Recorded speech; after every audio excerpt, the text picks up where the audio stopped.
आदाब, मैं Mohammad Amjad Ali, prime time में आपका खैर मकदम है। नाज़रीन किराम, चारों तरफ सर्दी, ज़ुकाम, खाँसी फैला हुआ है। हर कोई परेशान है। कोई ये कह रहा है कि ये भी एक कोरोना का जो है वेरिएंट है, या फिर ये कहें कि ओमिक्रॉन हो गया है, या कुछ कह रहे हैं कि कोरोना का पुराना वेरिएंट जो है इन्हें इन्हें अटैक कर दिया। तो बहरहाल लोग मुसलसिल शक-व-शुबहात में हैं। कहीं पर ये मामूली बात है, मगर कहीं पे सीरियस भी हो सकती है। अब ये आम आदमी तो समझ सकता नहीं, मगर आजकल के सोशल मीडिया के यूनिवर्सिटीज़ इतने एक्टिव हैं कि हर कोई मशवरा देने तैयार बैठा हुआ है। सोशल वर्कर्स और जो है ये यूट्यूबर्स और सोशलाइट्स, ये हर कोई अपने जो है एक समाज के लिए अच्छा काम कर रहे हैं, ये समझकर मैसेज आगे बढ़ा रहे हैं, जिससे लोगों की तशवीश में इजाफा हो रहा है। तशवीश दूर हो, इस ताल्लुक से हम आज बात करेंगे डॉक्टर फ़ज़ल अहमद साहब से, जो कि काफ़ी सीनियर और बेहतरीन यूनानी फ़िज़िशियन हैं, और कई जो है अ, अमराज़ के माहिर भी हैं, स्किन स्पेशलिस्ट हैं। बहुत सारे इदारों में ये कंसल्टेंट भी हैं, और इनके सर पर बहुत सारे ताज हैं। हम क्या-क्या गिनाएँ? बहरहाल फ़ज़ल अहमद साहब से उनके मुफ़ीद मशवरे हासिल करते हैं, और अपने आप को इत्मीनान क़ल्ब की कैफ़ियत में पहुँचाने की कोशिश करते हैं। डॉक्टर फ़ज़ल अहमद, आपका बीबीएन चैनल पर खैर मकदम है। आदाब अर्ज़ है। मेरी तो जानिब से भी बीबीएन के सभी नाज़रीन की खिदमत में बहुत-बहुत सलाम। जी, फरमाइए। तो सबसे पहले मैं ये जानना चाहूँगा, लोग जो तशवीश का शिकार हैं, हर कोई आजकल फ्लू का शिकार हो रहा है, कोई नॉर्मल खाँसी-ज़ुकाम हो रहा है, मगर पहला शक जाता है कोरोना पर। और फिर आजकल तो नया वेरिएंट आया हुआ है, और उसके ताल्लुक से ये भी फैलाया गया है कि ये पुराने वेरिएंट से 9 गुना, 10 गुना जो है तेज़ी से फैलने वाला है। तो जहाँ कहीं मुतासिर हुए, लोग डर और खौफ में मुब्तला हो रहे हैं। तो सबसे पहला सवाल मैं ये करना चाहूँगा कि ये आम होने वाली खाँसी, ज़ुकाम, बुखार और कोरोना में किस तरह से फ़र्क करेंगे? ठीक है, आप बहुत ही अच्छी और बुनियादी बात पूछे हैं और इसी में सभी जगह कन्फ्यूज़न होता है। क्लिनिक में आने के साथ ही हुँ, आजकल कोई किसी मीटिंग में कोई थोड़ा-सा खाँसते भी हैं, तो हुँ, काफ़ी शक-व-शुबात में चले जाते हैं। किसी को कुछ बुखार आ जाता है तो शक-व-शुबात में चले जाते हैं। तो मैं इसमें एक 4 पॉइंट अहम बताता हूँ। वो देखिए, अगर आपको ड्राई कॉफ़ है, खुश्क खाँसी हो रही है और उसके साथ स्नीज़ है, छींक आ रहे हैं, हुँ, तो आप ये समझिए कि जस्ट ये एयर पॉल्यूशन है। हुँ, इसमें आपको बहुत ज़्यादा घबराने की ज़रूरत नहीं है। नंबर 2 देखिए, अगर आपको कॉफ़ है और इसके साथ म्यूकस आ रहा है, कुछ बलगम आ रहा है और उसके साथ छींकें भी आ रही हैं और रनी नोज़ यानी नाक भी बह रही है, तो आप ये समझिए कि ये कॉमन कोल्ड है। आप इसके बारे में भी किसी शक-व-शुबात में मुब्तला मत होइए। आप अपने लोकल डॉक्टर से ट्रीटमेंट करा ले सकते हैं। और नंबर 3 है, अगर कॉफ़ है, इसके साथ बलगम भी है, छींकें भी आ रही हैं, रनिंग नोज़ है, नाक बह रही है और इसके साथ अगर बॉडी एक है, जिस्म में दर्द बहुत हो रहा है और आप बहुत ज़्यादा वीकनेस महसूस कर रहे हैं और इसके साथ-साथ अगर आपको बुखार है, तो आप ये समझिए कि ये फ्लू है। इसको भी आप कोरोना तक बच जाइए। हुँ, लेकिन अगर चौथी चीज़ ये है कि अगर आपको ड्राई कॉफ़ के साथ स्नीज़ है, छींकें बहुत आ रही है, बॉडी पेन बहुत ज़्यादा है, वीकनेस तो बहुत ज़्यादा हो गया और हाई फ़ीवर अगर आ गया और अगर आपको साँस लेने में दिक्कत आ रही है, पसीने जा रहे हैं, तो वहाँ पर आप समझ सकते हैं कि ये कोरोना वायरस या इसका वेरिएंट हो सकता है, तब आप उसको फ़ौरी से टेस्ट करवा लें। अगर टेस्ट किसी को पॉज़िटिव भी आ जाता है, तो भी इमीडिएटली फ़ौरी घबराने की ज़रूरत नहीं है। हर चीज़ का एक प्रिकॉशंस होता है, उसका ट्रीटमेंट होता है। किसी भी किस्म का वेरिएंट अगर फ़ौरी तौर से हमला कर भी देता है, तो उसको भी एक 2-4 दिन लगते हैं। यानी वो अगर आपके जिस्म में दाने के बाद उतना ज़्यादा इफ़ेक्ट इमीडिएटली नहीं करता। अगर ये अलामतें आ रही हैं तो पहले तो फ़ौरी डॉक्टर से कॉन्टैक्ट करें, टेस्ट करा लें, अपने आप को आइसोलेट कर लें। एक कमरे में बिल्कुल बंद कर लें और जैसे क्वारंटाइन हो जाता है, हो जाएँ और फिर डॉक्टर से कंसल्ट करके जो उसके लिए ज़रूरी एक किट होता है, इसमें एंटीबायोटिक भी होते हैं, एंटीपायरेटिक्स मेडिसिन होते हैं, ये सब चीज़ें उसको लेना शुरू कर दें लेकिन जैसा कि आप अभी पहले जिक्र किए थे, YouTube university and WhatsApp university, ये सब चीज़ें डेफिनेटली कई चीज़ें ऐसी आ जाती हैं जिससे कि लोग सारे कन्फ्यूजन हो जाते हैं। तो इसमें बहुत सारी बीमारियां तो हम घबराहट से, सोच से, टेंशन से पैदा कर लेते हैं। हमारे दिमाग में भी दो किस्म के सेल्स काम करते हैं कि हालात में भी, negative and positive, alpha and beta rays. तो इसकी वजह से अगर हमारे अंदर बहुत ज्यादा नेगेटिव थिंकिंग पैदा हो जाती है, डर, खौफ, तो भी इससे ब्रेन में एक किस्म का कार्टिसोल पैदा होता है जो इस किस्म को बढ़ाता है। तो अगर हो भी जाता है पॉजिटिव, तो भी आप इसको क्वारंटाइन कर लीजिए, और इसके लिए कुछ नुस्खेजात होते हैं। उन नुस्खेजात को आप घर में भी इस्तेमाल कर सकते हैं दवाओं के साथ साथ। तो ये इंशाल्लाह ताला 100% कंट्रोल में आ जाता है, इसमें भी कोई आपने बहुत टेंशन अच्छी लेने बात वाली। कही है। नेगेटिव बातें फैलाने की वजह से कॉर्टिसोन हार्मोन सीक्रेट होता है जो जिस्म में खराबियां पैदा करता है। तो आप चंद खराबियों की तरफ निशानदेही करेंगे कॉर्टिसोन अगर ज्यादा सीक्रेट होता है तो? देखिए, एकदम ब्लड प्रेशर में फ्लक्चुएशन हो जाता है, या तो लो हो जाएगा या तो हाई हो जाएगा। सोचने वही। में कई चीजें नेगेटिव दिमाग में जब आएंगी, तो बॉडी, हमारी इंसान की जो बॉडी है वो बहुत ही सेंसिटिव है, हम्म। और वो तमाम चीज़ों का इंसान की नफ्स पे असर पड़ता, कल्ब पे असर पड़ता, कल्ब पे असर पड़ने के साथ ही लंग्स पे असर पड़ता, लंग्स और कल्ब का रेशियो भी 1:4 का रहता। तो इसमें क्या होता है, एक चीज़ अगर आप ज़्यादा सोचे, ज़्यादा टेंशन लेंगे, तो ज़्यादा सांस भी चलना शुरू हो जाएंगी, हम्म। क्योंकि जब कल्ब की हरकत तेज़ होंगी तो सांस की हरकत भी तेज़ होंगी। तो इन चीज़ों के लिए नुस्खेजात मौजूद हैं, उनको घर में आप अपने उन नुस्खेजात को बना सकते हैं। अगर इस खांसी, बुखार या किसी भी हो, तो इसके भी मैं आपको नुस्खेजात दे सकता हूँ, बता सकता हूँ, जो ब्रीफली आप उसको बताऊंगा कि उसको इस्तेमाल कर ले सकते हैं। और इसका जो है, अगर जो लोग वैक्सीन लिए हुए हैं, उनके लिए उतना ज़्यादा डर की बात भी नहीं है, क्योंकि ये उतना ज़्यादा इफेक्टिव नहीं करता जितना कि बताया जाता है कि एकदम फैटल है, एकदम खतरनाक है। ऐसा कुछ इसको घबराने की कोई इसमें ज़रूरत नहीं है। और इसमें आपको सबसे पहली चीज़ ये है कि आप अपने आप को मुतमईन रख लें। जो भी चीज़ हो जाती है, हो गई है, तो उसको, हर बीमारी का इलाज मौजूद है। दुनिया में कोई बीमारी ऐसी पैदा नहीं हुई है जिसका इलाज नहीं है। हर चीज़ का इलाज है। कई चीज़ों का इलाज तो प्रिकॉशंस होता है। तो ठीक। हम इसके लिए 2-3 चीज़ों पे हम गौर करेंगे, या तो हम प्रिकॉशंस लेंगे, या कोई चीज़ हो गई है तो उसका हम ट्रीटमेंट भी करेंगे। तो इंशाल्लाह इन चीज़ों के प्रिकॉशन बारे में करेंगे बात कर क्योंकि सकते हैं, बिल्कुल। प्रिकॉशन बहुत, हर चीज में प्रिकॉशन बहुत इंपॉर्टेंट होता है। प्रिवेंशन इज ऑलवेज बेटर जी, देन क्योर। ये उससे पहले मैं ये यस, जानना चाहूंगा, ये चंद लोग ये भी कह रहे हैं कि कोरोना एसिम्टोमेटिक भी होता है। अब अगर जी, एसिम्टोमेटिक होगा और ये बात अगर दिमाग में बिठाई जाएगी तो हर कोई परेशान हो जाएगा। ऐसा कुछ नहीं है। हर चीज़ के अलामतें तो पहले आपको ज़ाहिर होंगे। जब हम्म। खांसी, बुखार, कोई चीज़ होंगी, कुछ पेन होगा, तो ही डॉक्टर के पास जाएँगे आप। डायरेक्टली कोई चीज़ ऐसी नहीं होती। एसिम्प्टोमेटिक से मतलब ये हुआ कि आपको ये बुनियादी अलामतें तो हो रही हैं, लेकिन जो मेन अलामतें जो होते लोगों की, बिल्कुल देखते कि ऑक्सीजन बिल्कुल कम हो जा रही है, और बिल्कुल ही तौर से बहुत ज़्यादा हाई फीवर हो जा रहा है, टाइफाइड से ज़्यादा फीवर हो जा रहा है। तो बीमारियां तो पहले से कई बीमारियां हैं हमारे दरमियान में। उनको इसके अंदर एक दोनों की कंपैरेटिव स्टडी करते हैं डॉक्टर्स, देखते हैं इसके अंदर के ये बीमारी ये चीज़ की नहीं होगी, ये चीज़ की होगी। तो जैसा डायरेक्टली बताते थे, कोरोना की अलामत आ गई, सांस पूरी रुक गई, तो एक सांस रुकना भी खाली एक कोरोना की अलामत नहीं है।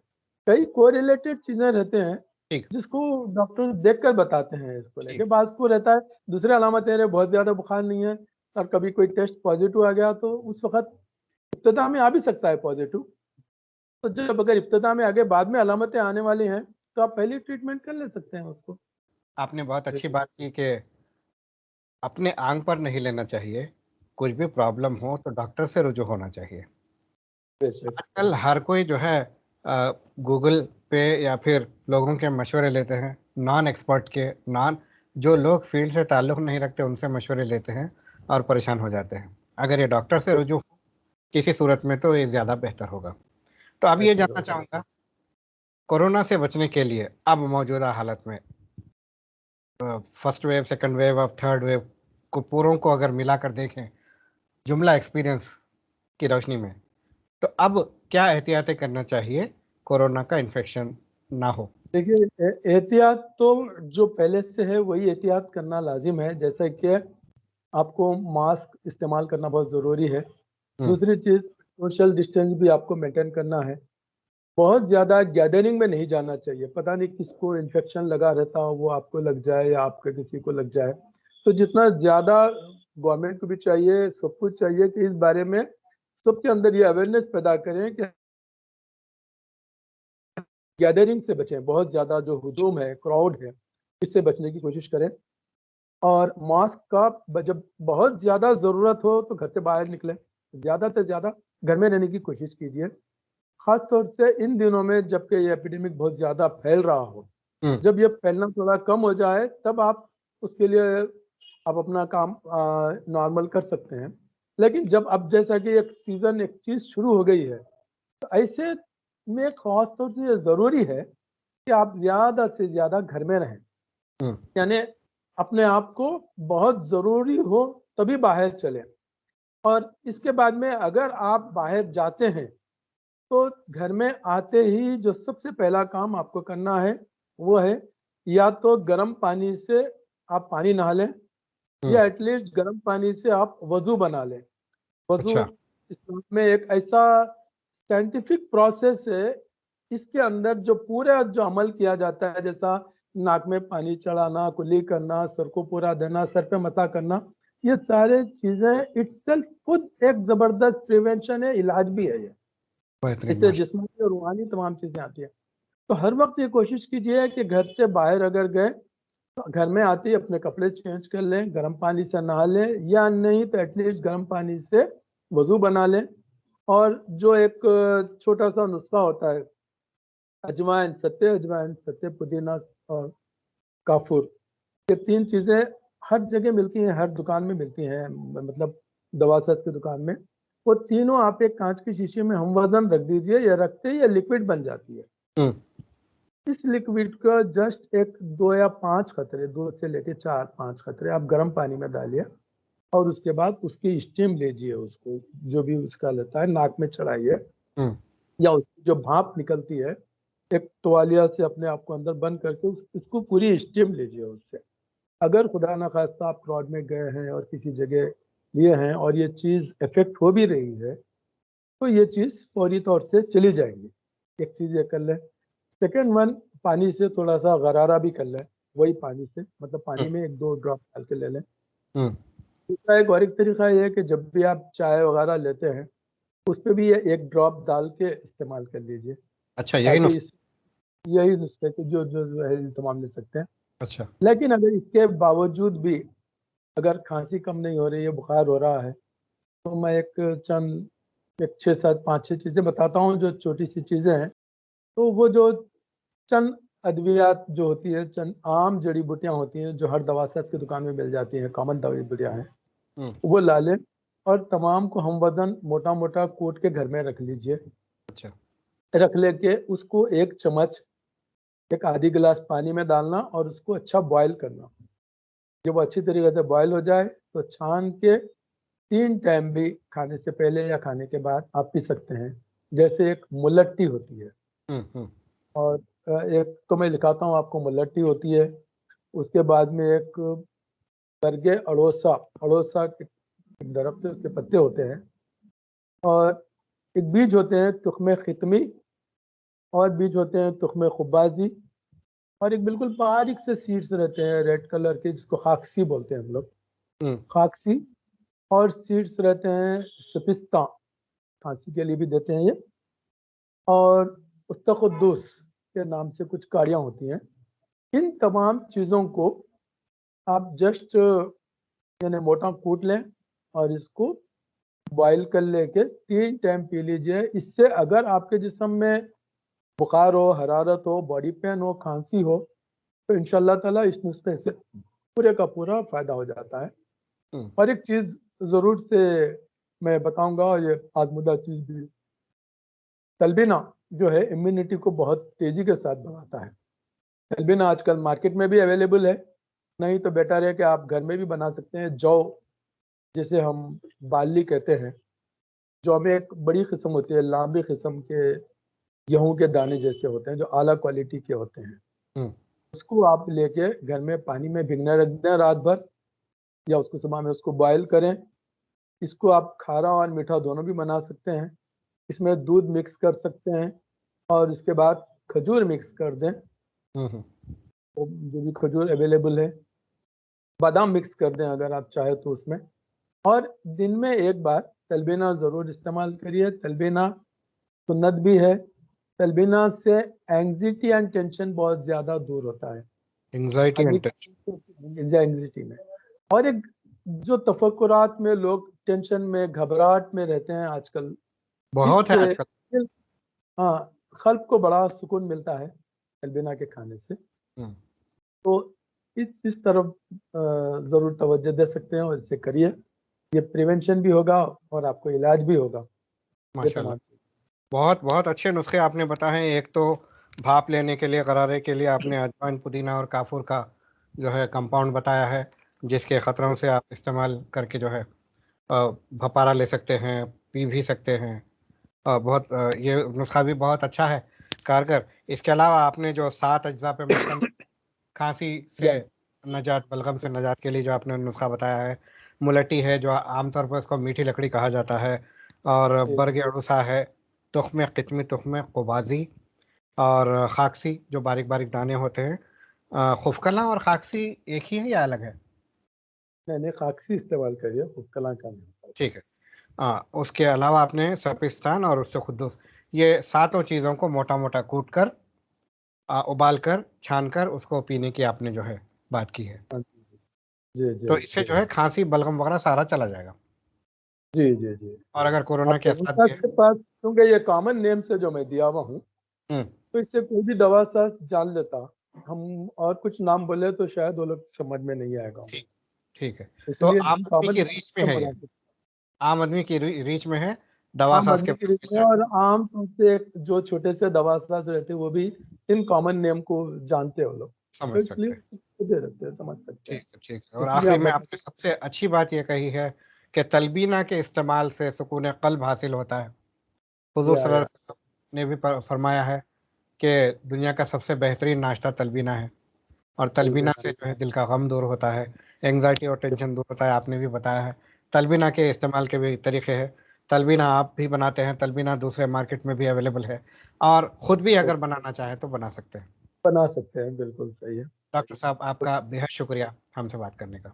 बहुत शुक्रिया, जज़ाकल्लाह खैर। थैंक यू तो वेरी मच। नाज़रीन, उम्मीद रखता हूँ कि आप इस प्रोग्राम को देखकर ज़्यादा से ज़्यादा फ़ायदा उठाएँगे और अपने आप को टेंशन से दूर रखेंगे। बिला वजह का जो खौफ तारी हो रहा है उससे दूर रहेंगे आप, और अपने लोगों को भी दूर रखेंगे। खुदा ना खास्ता कोई ऐसी बात हो गई तो नुस्खे भी डॉक्टर फजल अहमद ने बताए हैं, आप उसका इस्तेमाल करके फ़ायदा उठाएंगे, और इस वीडियो को ज़्यादा से ज़्यादा फैलाकर ज़्यादा से ज़्यादा लोगों को फ़ायदा पहुँचाएंगे। इस उम्मीद के साथ इजाज़त चाहता हूँ। शब ब खैर।